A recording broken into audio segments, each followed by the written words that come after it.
excuse me, on the left over here, we have individuals who are religious fundamentalists, religious fanatics, and this is the expression, RT-PCR, real-time PCR expression of the VMAT2 gene. Over here, we have individuals.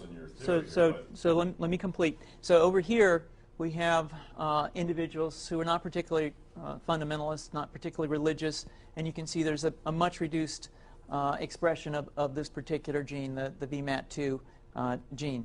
Another evidence that supports our hypothesis for the development of this approach. What you see here is by spreading this virus, we're going to eliminate individuals from donning on a bomb vest and going into a market and blowing up the market. So our hypothesis is that these are fanatical people, that they have overexpression of the VMAT2 gene, and that by vaccinating them against this, we'll eliminate this behavior.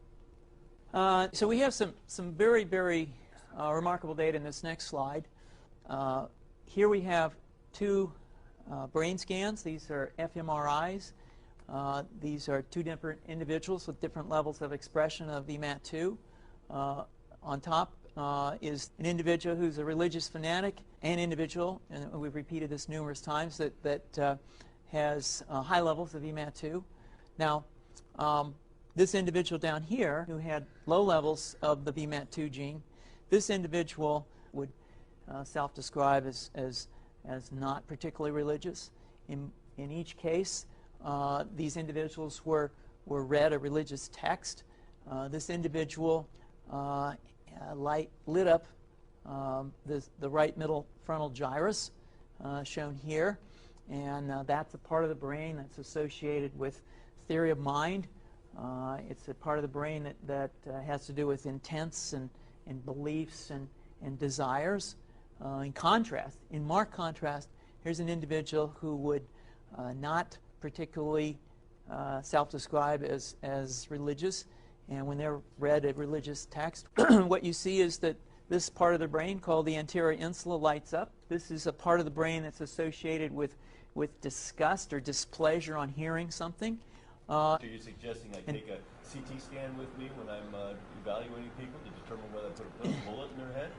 So the data that I'm presenting here supports the concept that we're proposing, and I think that we would not propose to do CT scans or fMRIs on individuals out in the hinterlands of Afghanistan.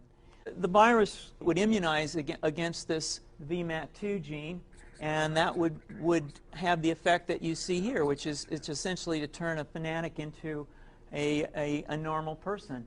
And we think that will have major effects in the Middle East. How would you suggest that this is going to be dispersed? Aerosol? Well, so the present plan and the tests that we've done so far have used respiratory viruses, such as flu or rhinoviruses, and we believe that that's a satisfactory way to get the exposure of the largest part of the population. Most of us, of course, have been exposed to both of those viruses, and we're quite confident that this will be a very successful